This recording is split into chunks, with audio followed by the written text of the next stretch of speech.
c'était vraiment génial. Il s'est passé des belles choses là. Moi, mes cellules vont mieux. Je sais pas pour vous. Je sens que j'ai évacué plein de choses. On peut passer au dernier sujet, un sujet d'éducation sur les déchets. Zora, je vais t'amener ton support de sensibilisation. Et puis, voilà. J'espère que vous n'êtes pas trop fatigués. On termine sur le dernier sujet, sur la gestion des déchets dans 65. Merci à tous pour votre attention et votre participation. Donc, je vais essayer de bien parler devant le micro, que tout le monde m'entende, même jusqu'au fond.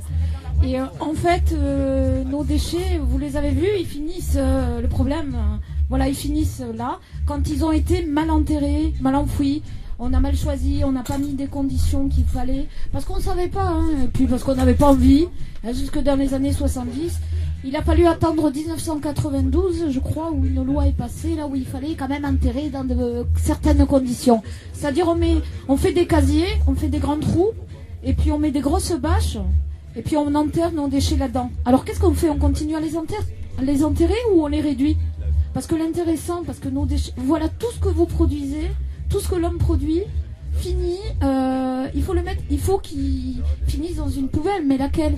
Quelle est la filière qui va nous permettre de... Pourquoi on crée tous ces emballages?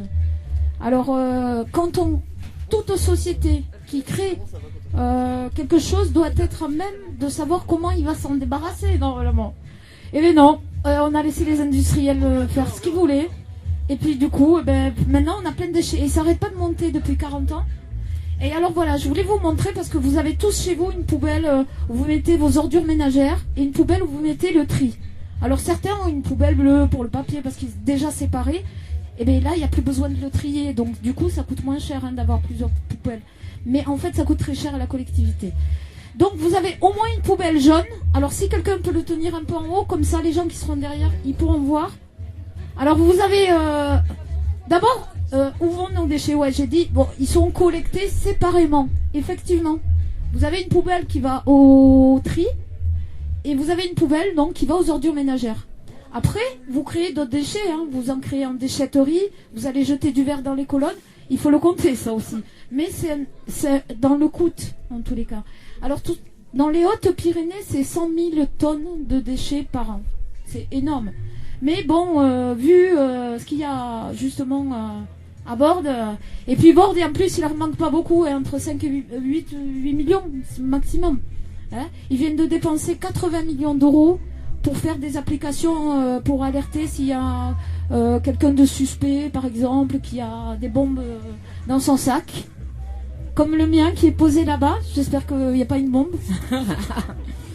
Non, il y a beaucoup de choses, mais il n'y a pas de bombe. Alors, le bac jaune, à votre avis, il va où? Où c'est qu'il va, le bac jaune? La poubelle jaune que vous posez par terre devant chez vous? Oh merde, putain, con! Oh putain, là, je vois plein de trucs qu'on aurait pu recycler. Mais pourquoi ils sont là et qu'est-ce qu'ils foutent là? Eh bien, normalement, ils vont être stockés dans ce qu'on appelle un quai transfert. Alors moi, j'ai trouvé ça assez intelligent de stocker. Parce que, par exemple, vous êtes dans un village, ici à Reims, le camion, il va tourner là, il va déposer... au quai transfert ses déchets, il va refaire une autre tournée, il va les dépenser. C'est mieux que le camion parte directement jusqu'au centre d'enfouissement, parce qu'il va devoir repartir, revenir. Donc ça sert à ça, un quai transfert, à stocker de manière optimale les déchets. Alors en fait, le camion benne, je ne sais pas si vous arrivez à voir de loin, mais bon, il est là. En fait, le camion benne, ça c'est le semi-remorque. C'est celui qui va prendre le maximum de déchets. Il y a 3 casiers généralement. Il y en a 2 qui sont consacrés pour les ordures ménagères et 1 pour le tri sélectif. Le camion, il passe là, il passe derrière, il vide, ça tombe dans le camion. Il y a une espèce d'escalier là qui emmène les déchets jusqu'au fond, donc il optimise à fond. Et puis il peut récolter à peu près 5, 6, 7, 8, 9, 10 tournées de camion. Donc c'est beaucoup quand même. Et une fois qu'il est plein, il s'en va. Alors le tri sélectif, donc la poubelle jaune, elle part au centre de tri. Au centre de tri, en fait, il y a des gens qui trient à la main. Et la première chose qu'ils enlèvent, c'est les grands cartons, les gros films plastiques, parce que ça peut boucher la chaîne du tri. Et c'est important de ne pas les mettre, les grands cartons. Parce qu'en plus, le mec, quand il passe là et qu'il collecte votre bac, le carton, ça prend beaucoup d'espace et c'est très léger. Donc on transporte du rien, quoi. presque rien, ou peu de poids. Et donc c'est pour ça que c'est important, les grands cartons on les amène à la déchetterie. Ça coûte moins cher, hein, parce que sinon ça coûte très cher à la collectivité. Et donc à vous, à nous. Le centre de tri, moi je fais des visites pédagogiques. Il y a un centre de tri génial à Caverne. Seulement ils n'ont pas prévu les extensions de tri. Parce que pour l'instant, ce qu'on peut trier, c'est pas beaucoup de choses. Et d'ailleurs, je vais aller chercher une poubelle jaune là-bas et je vais vous montrer toutes les erreurs de tri qu'il y a dedans. Il y en a énormément. Donc on veut des sociétés nouvelles, on veut tout ça. Soyons éco-exemplaires. Et moi, j'aimerais qu'à Festigem, on le saura l'année prochaine, c'est sûr. Parce qu'ils font déjà plein de choses, ils compostent et tout, etc. Donc c'est bien. Il faut faire des efforts, mais je vais vous montrer la poubelle après. Et la poubelle verte. Alors, à votre avis, où c'est qu'elle va? Ouais. Dans les Hautes-Pyrénées, elle allait, oui, parce on a créé des décharges, voilà, dans les années 70. Celles-là, on les a oubliées, mais il a fallu trouver d'autres endroits. Donc, on a creusé un trou à Benac. Donc là, c'est un site d'enfouissement. C'est là où on met toutes les ordures ménagères. Et dedans, eh ben, ça ressemble à ta décharge un peu. Hein. Il y a plein de trucs, plein de plastiques, des grands plastiques, et tout ça. Alors là, c'est à l'air libre. Alors, figurez-vous, à votre avis, qu'est-ce que ça fait? Ça s'envole. Surtout les plastiques faibles, ils s'envolent. Vous avez entendu parler des microparticules et des nanoparticules. Hein, celles qui sont infiniment petites, on les voit même pas. Eh bien, elles s'envolent, là, on est dans nos Pyrénées. Voilà, c'est Benac. Il est fermé parce que le site est plein. Et maintenant, on amène nos déchets à Montèche, très loin. On fait 1 547 000 kilomètres de plus. Qui va payer? À votre avis, sur qui on va... Sur nous, on va devoir payer encore plus cher pour les conneries qu'ils ont fait. Il est à Montèche. C'est un site d'enfouissement, c'est dans le 81. Hein, c'est ça. C'est le Tarn. Et en fait, il y a 3 sites qui ont... Parce que nous, on n'était plus capable dans les Hautes-Pyrénées de gérer nos déchets. Parce qu'il y a beaucoup de gens qui ne voulaient plus de sites d'enfouissement. Mais dans le fond, moi, je suis d'accord avec eux. Mais alors, on n'a qu'à réduire notre poubelle, quoi. Si on la réduit, on n'aura pas besoin de tout grands trous comme ça. En tous les cas, ils seront plus petits et ils dureront plus longtemps. Et ces déchets... Alors moi, j'ai pris une rivière qui est juste derrière l'hôpital de Tarbes. Je la montre beaucoup aux enfants. Je l'ai faite en grand format A3. Je la montre tout le temps aux enfants. Et je leur dis, eh bien, voyez, un jour, sur la rivière, là, il y a un arbre, il est tombé. Et 2 jours après, regardez tous les déchets qu'il y a, les enfants. Regardez, tout ça. Alors si on le laisse une semaine, qu'est-ce qui se passe? Et les gens sont venus, bien sûr, débarrasser, sortir l'arbre, heureusement, parce que sinon, il y a tellement de flux. En fait, on les voit pas, tous ces déchets, on les voit pas trop. Hein. Mais bon, ils sont là. Et là, c'est une photo qu'on pourrait envoyer, d'ailleurs, pour signaler. Vous savez que Post-à-Graines, ils ont mis un lien sur leur Facebook qui montre Surf Rider, non? C'est ça, hein.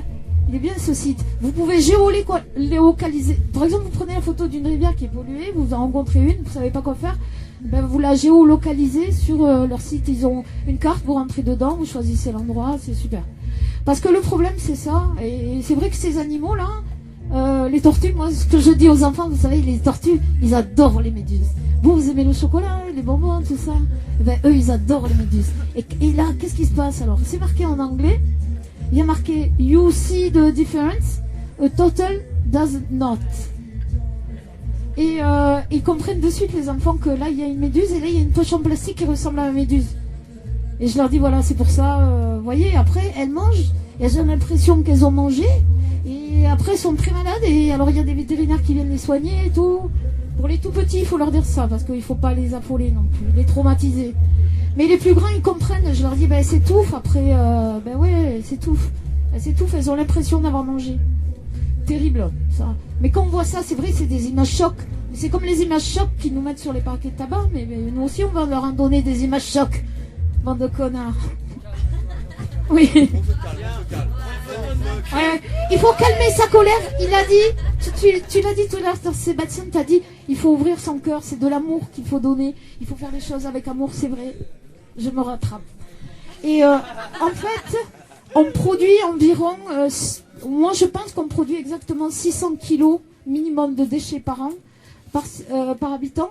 Pourquoi? Parce qu'on va jeter à la déchetterie, on va jeter dans le verre, on va jeter du papier, on va jeter du carton, on va jeter plein de choses. On va jeter par terre.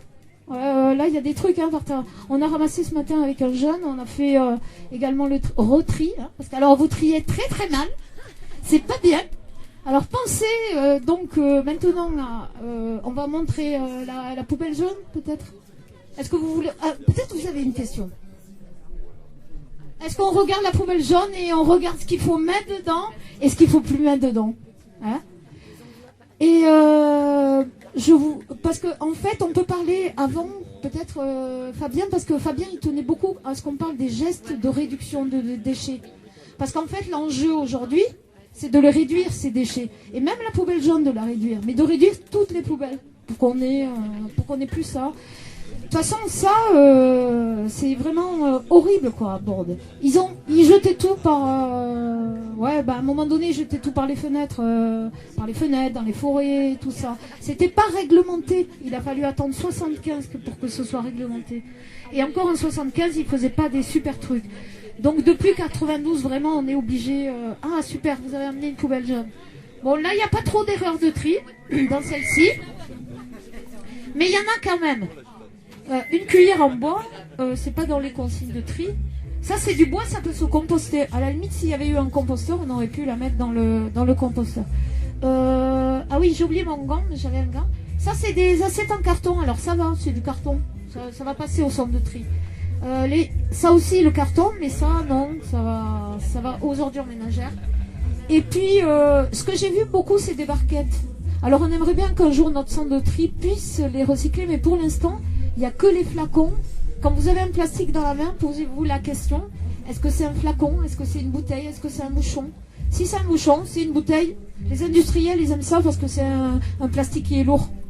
Ce plastique-là, j'aurais bien aimé trouver un plastique qui ne se recycle pas, peut-être dans l'autre poubelle. Alors celle-là, je ne sais pas si c'est une poubelle noire ou une poubelle jaune. Là, on a induit les gens en erreur, on a mis une poubelle jaune dans une poubelle noire. là, quand même, on a fauté. L'année prochaine, on fera mieux.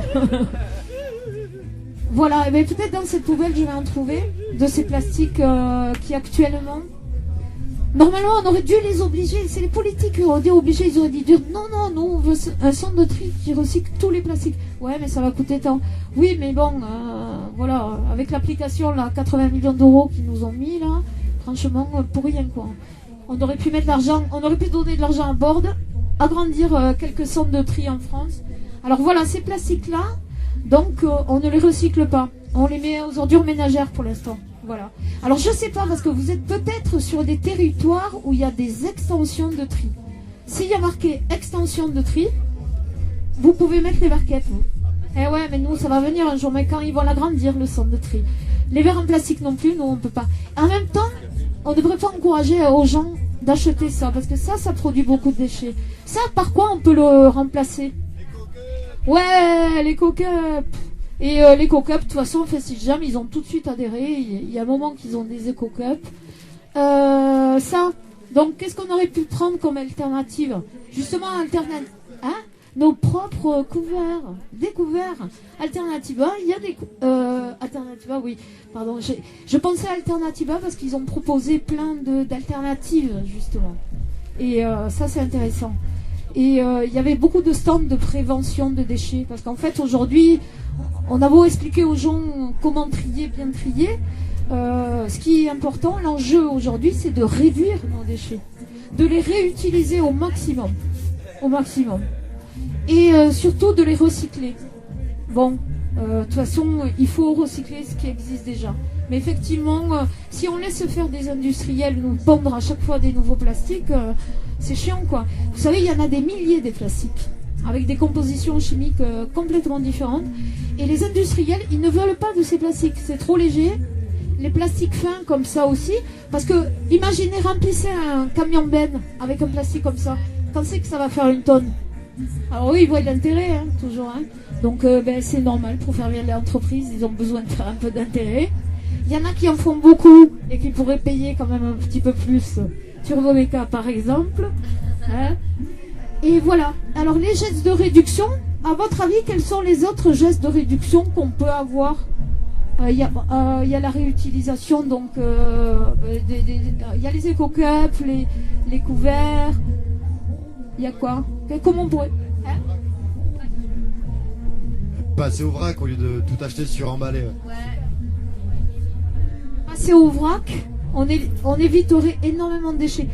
Dans mon territoire, en Haute-Bigorre, on a pris des foyers témoins. On leur a demandé de consommer quand ils consommaient, de jeter où ils jetaient comme d'habitude pendant un mois. Et un mois après, on leur a demandé de faire au moins 2 gestes de réduction de déchets. Et sur les 12 familles, en fait, ils ont beaucoup réduit leurs déchets au bout de 2 mois après. Et on a calculé, en fait, si tous les habitants de la Haute-Bigorre, de notre territoire, avaient fait la même chose, on aurait évité 10 000 tonnes de déchets. C'était pas mal. Ben voilà, donc les familles témoins comme ça, ou les entreprises témoins, c'est bien qu'ils montrent, qu'ils prouvent que si ce petit geste que tu viens de faire, eh ben c'est bien quoi. Utiliser l'eau du robinet, ne plus acheter de bouteilles en plastique, ne plus acheter de bouteilles en plastique. Prendre des carafes d'eau, des gourdes. Maintenant il y a des gourdes, elles sont super, il y a des filtres et tout. On peut... Comment ? Le compost aussi, ça réduit les déchets. Ça réduit de 30% votre poubelle. En tous les cas, pour les Hautes-Pyrénées, on a 30% de déchets organiques. Tellement que le syndicat mixte de traitement des déchets du département, 65, voulait créer à Bordère une usine qui allait prendre toute la poubelle des ordures ménagères et prendre les 30%. En même temps, le reste aurait été un peu valorisé. La ferraille, il aurait récupéré avec des aimants, tout ça. Mais en fait, on a encouragé des gens depuis 10 ans à faire du compost et tout d'un coup, on leur dit, c'est plus la peine, on va tout mettre à Bordère. Voilà, on n'encourage pas des gestes responsables. Parce qu'il y a des gens, ils font du compost depuis longtemps, ils disent rien de leur côté, ils ont des poules, ils donnent à manger à leurs poules. Eux, ils ne créent pas beaucoup de déchets, mais... Oui, je vais accélérer et juste dire, je voulais faire référence à une chanson de Camille Rayon, qui est passée hier. Et, ça s'appelle Où je vais, la chanson. Et il dit, moi je n'écoute pas les sirènes de la consommation. Et c'est une belle phrase. Donc essayez de réduire au maximum vos déchets. Vous compostez déjà, c'est 30%, c'est énorme. Énorme. Si on fait tout ça, vous savez ce que j'ai fait moi? En face de chez moi, il y a une forêt, le Veda.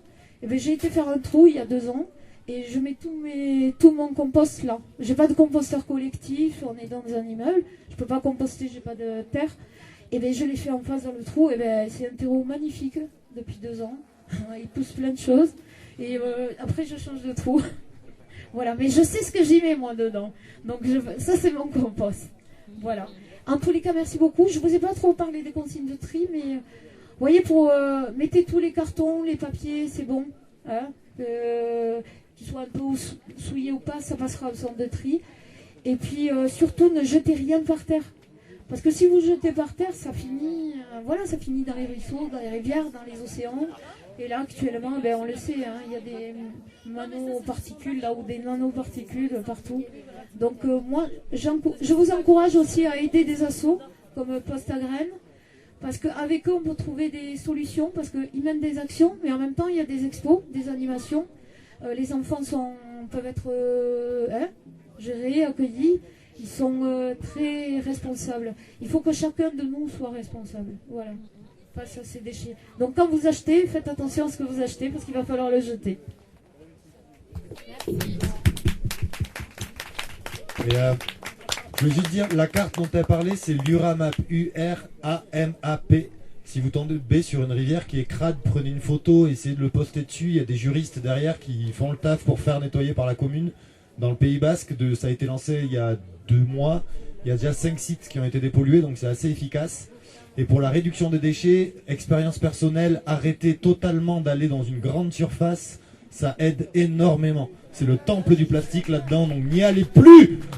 On arrête de coopérer, s'il vous plaît. Merci.